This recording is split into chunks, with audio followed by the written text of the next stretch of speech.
Dear brothers and sisters, దేవుని కృపలో క్షేమంగా ఉన్నారు కదా. ఈరోజు కూడా మనం యోబు గ్రంథం నుండి కొన్ని వర్సెస్ చూద్దాము. మొదటిగా Job chapter 38 verse 12. Let us see. Have you commanded the morning since your days began, and caused the dawn to know its place? in Telugu, అరుణోదయము భూమి దిగంతముల వరకు వ్యాపించున్నట్లును, అది దుష్టులను తనలో ఉండకుండా దులిపివేయునట్లును నీవెప్పుడైనా ఉదయమును కలుగ చేసితివా? అరుణోదయమునకు దాని స్థలమును తెలిపితివా? అరుణోదయమునకు దాని స్థలమును తెలిపితివా?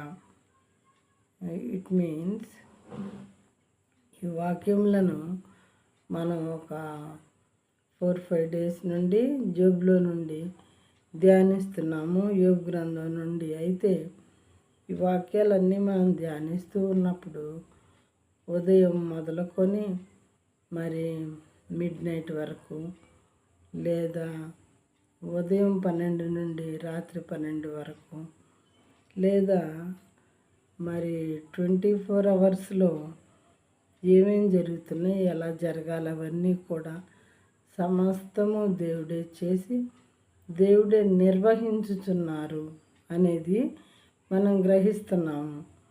అలాగే 12వ వచనంలో అరుణోదయం భూమి దిగంతముల వరకు వ్యాపించినట్లు అది మీరు చేయగలుగుతారా? ఎప్పుడైనా ఆలోచించారా అని దేవుడు అడుగుతున్నారు. మరి యోబు గారితో మాట్లాడుతూ ఉన్నాడు. యెహోవా దేవుడు సుడిగాలిలో నుండి అని డైరెక్ట్గా కనిపించి కాదు. దేవుని చూసి ఏ నరుడు కూడా బ్రతకడు.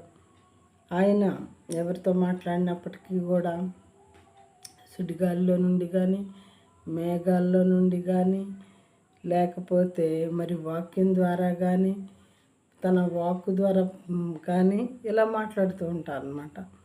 అరుణోదయము భూమి దిగంతముల వరకు వ్యాపించినట్లు సూర్యోదయం కలగగానే అన్ని దేశములకు దేవుడు వెలుగునిస్తూ ఉంటారు, మరి పంచుతూ ఉంటాడు. ఆయన వెలుగుని పంచుతూ ఉంటారు. అది దుష్టులను తనలో ఉండకుండా దులిపివేయునట్లును. ప్రతి ఉదయమున మరి దుష్టులు ఎవరైతే భూమి మీద ఉంటారో వాళ్ళకి హాని జరుగుద్ది, లేదా వారు చనిపోతారను దులిపివేయటువంటి దేవుని మీనింగు భూమి మీద లేకుండా చేయటం అని నేను అనుకుంటున్నాను. అది దుష్టులను తనలో ఉండకుండా దులిపివేయనట్లును నీవు ఎప్పుడైనా ఉదయమును కలుగ చేసితివా? మార్నింగ్ని ఎలా చేయాలో నీకు వచ్చా అని అడుగుతున్నారు దేవుడు. అరుణోదయమునకు దాని స్థలము తెలిపితివా? ఎక్కడ స్టార్ట్ అవుతుంది దాని స్థలాన్ని నీకు తెలుసా? యోబు అని చెప్పి దేవుడు ఆయన అడుగుతున్నారు.